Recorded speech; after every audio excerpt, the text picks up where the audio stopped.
그 다음에 포괄적 금지 명령. 이것도 뭐 단어를 설명하면 포괄, 모두 포괄적으로 금지를 시킨다. 뭐 이런 뜻입니다. 그럼 포괄적 금지를 누구를 대상으로 시키냐? 이것은 반대로 채권자를 대상으로 시키는 말입니다. 채권자가 회생 들어갔다 하면 서로 자기 돈을 먼저 받으려고 강제집행도 하고 경매도 하고 뭐 이런 게 다수의 이해 당사자가 이런 법적 조치를 취하면 그 채무자 입장에서는 회생 절차가 원활하지 않겠죠. 그래서 채권자들한테 모든 강제집행을 금지시키고 앞으로 진행 중인 건 중지시키고 뭐 이게 그런 결정입니다. 한번 주문을 쭉 보면 이 사건에 관하여 이것도 회생 절차 개시 신청에 대한 결정이 있을 때까지, 그러니까 한 3주 정도에만 효력이 있는 이런 뭐 처분입니다. 모든 회생 채권자 및 회생 담보권자에 대하여 회생 채권 또는 회생 담보권에 기한 강제집행, 가압류, 가처분, 담보권 실행을 위한 경매 제처를 금지한다. 이렇게 되어 있습니다. 그러니까 채권자들은 강제집행을 하지 말고 좀 기다려라. 뭐 이런 취지입니다. 그 다음에 이 포괄적 금지명령 효력은 언제 발생되냐면 채무자가 포괄적 금지명령 결정문을 이렇게 수령하면 그때 효력이 발생합니다. 제가 일을 하다 보면 어떤 채권자들은 나는 이거 포괄적 금지명령 못 받았다. 그러니까 포괄적 금지명령 못 받았으니까 나한테 효력이 미치지 않는 거 아니냐. 뭐 이렇게 저한테 전화 오는 경우가 많은데 채무자 이 회생 절차라는 것은 다수의 이해관계를 일시에 해결하는 거기 때문에 각 채권자한테 결정문을 보내지는 않습니다. 그냥 공고만 하는 거죠. 그래서 결국에는 채무자, 회생 신청한 회사에 포괄적 금지명령 수령하면 그다음부터 효력이 발생됩니다. 그런데 어떤 회사가 회생을 이렇게 나 혼자 신청한다 이렇게 얘기를 하고 신청하지는 않거든요. 대부분 이렇게 몰래 하니까 채권자 입장에서는 돈을 안 주니까 바로 조치를 취하는 게 뭐 가압류한다든지 뭐 가처분한다든지 이런 조치를 취하거든요.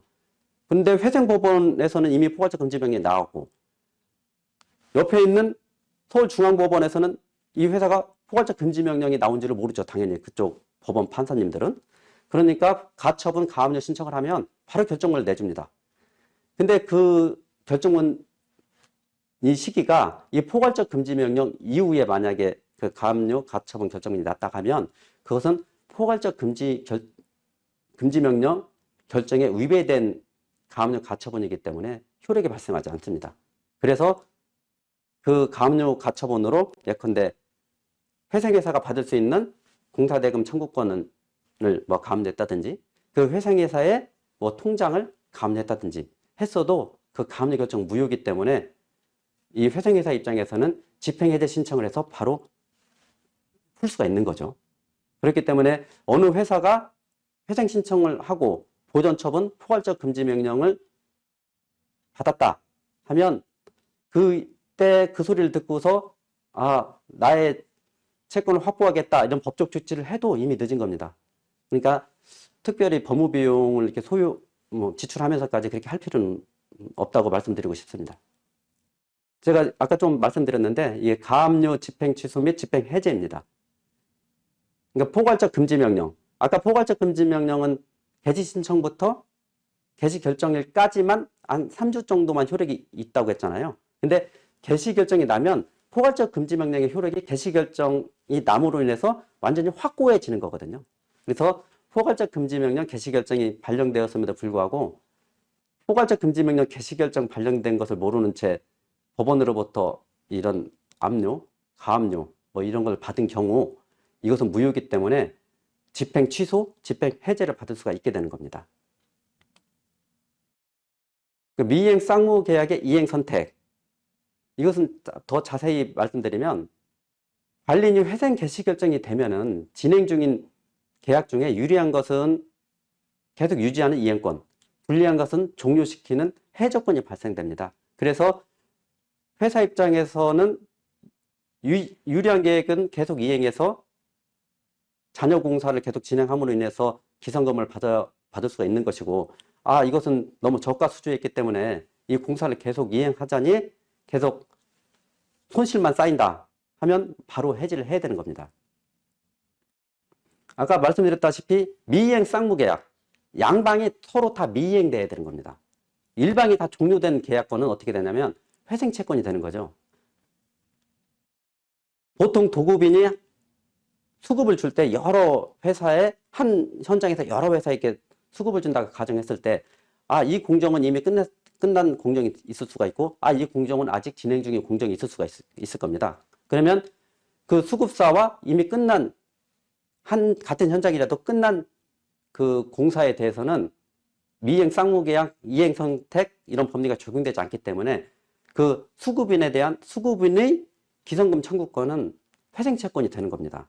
근데 아직 그 공사가 진행되지 않고 이행 중이라 하면 만약에 관리인이 이행을 선택했다면 그 전차 공사 대금은 공익채권이 되는 거죠. 그래서 아까 제가 서두에 말씀드렸다시피 왜 회생채권, 공익채권이 중요하냐면 공익채권은 받을 수가 있는 채권, 회생채권은 삭감이 되는 채권입니다. 그래서 채권자들 입장에서는 자기 채권이 공익채권인지 회생채권인지 이것을 정확히 알아야 돼요. 그래서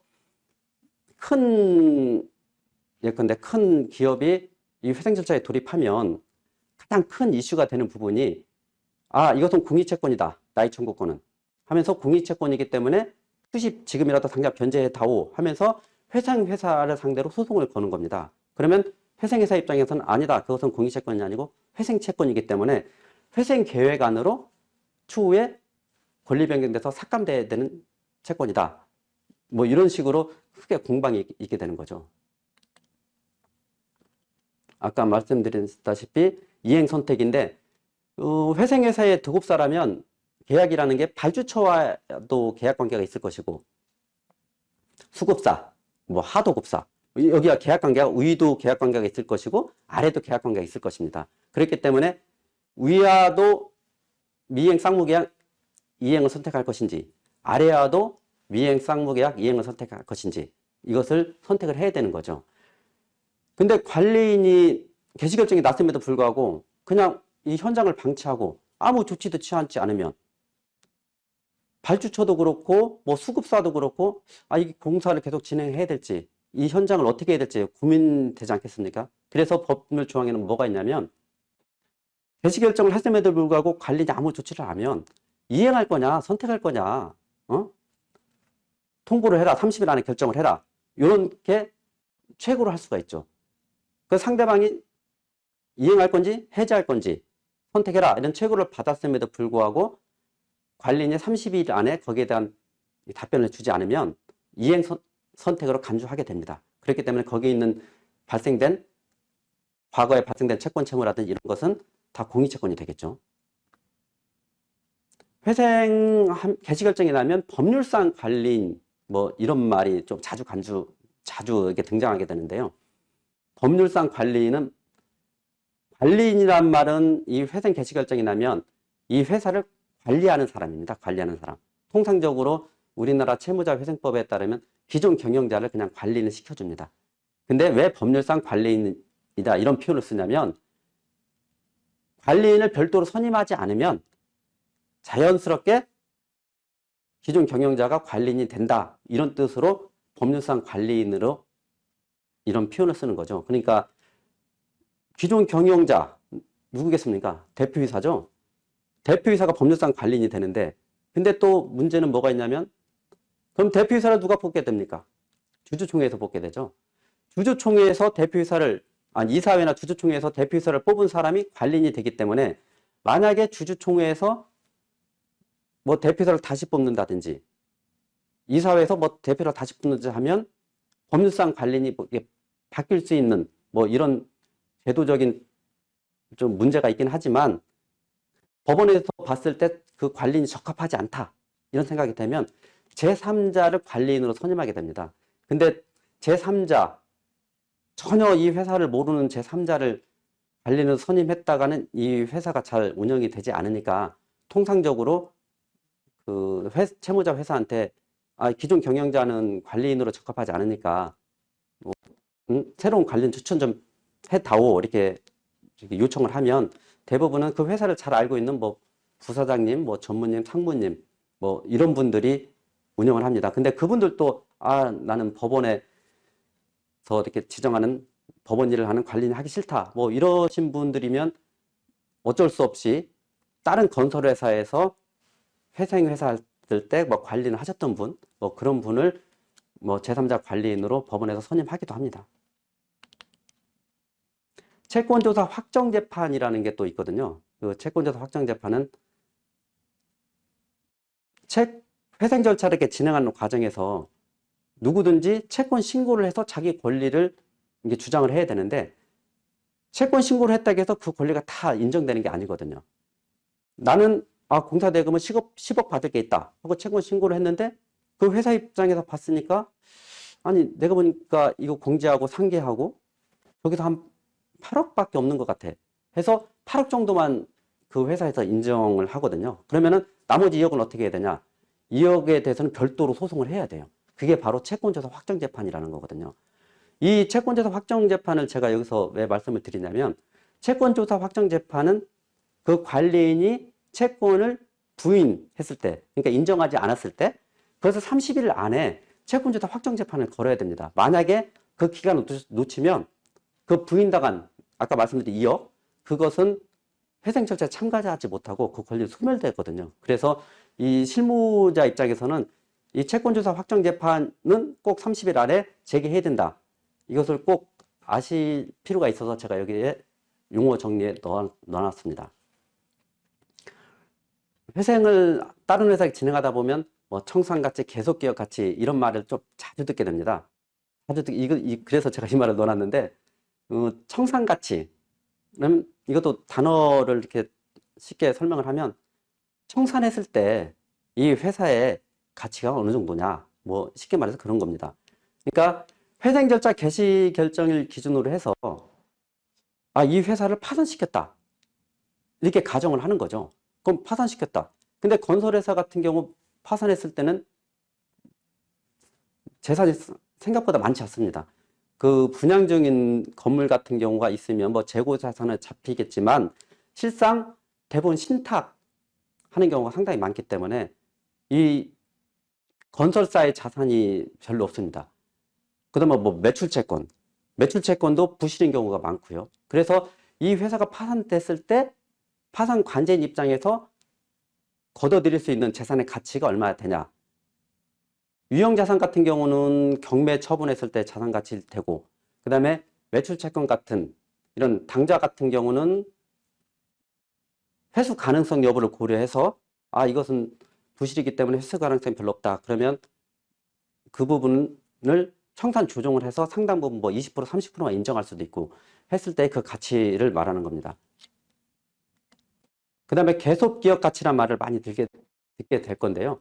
계속기업 가치도 이 회사를 10년 동안 운영했을 때를 전제로 하는 겁니다. 10년 동안 운영했을 때 이 회사가 어느 정도 현금 흐름의 가치가 있는지 하고, 아까 말씀드린 청산가치, 비영업용 자산의 청산가치, 대부분의 건설회사의 뭐 사옥 같은 걸 겁니다. 그래서 10년 동안 벌어들일 수입 플러스 비영업용 자산의 청산가치의 합계를 이 계속기업가치라고 하거든요.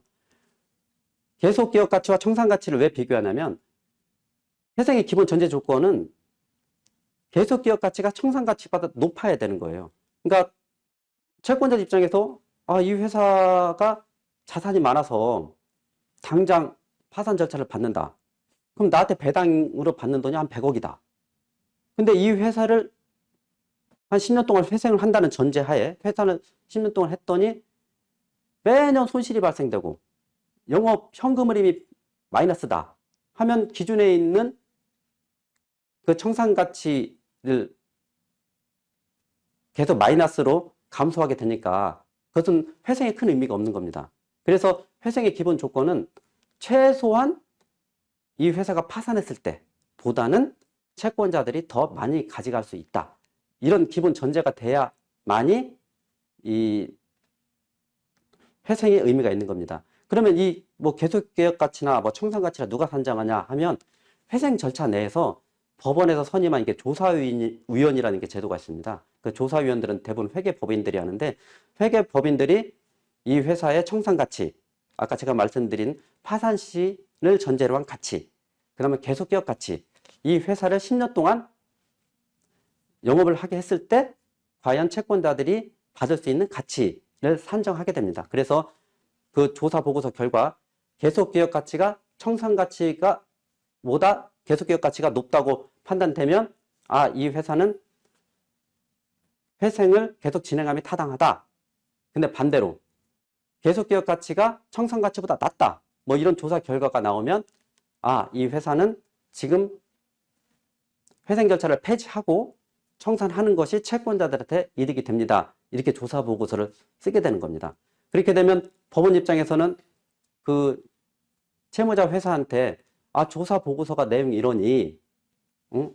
어떻게 할 거냐 이렇게 한번 물어보죠. 그러면은 그 채무자 회사 입장에서는 선택지가 아, 회생 안 하겠습니다. 폐지시켜 주십시오. 뭐 이런 선택지가 하나 있고 이 회사를 M&A로 다른 회사한테 뭐 매각하겠습니다.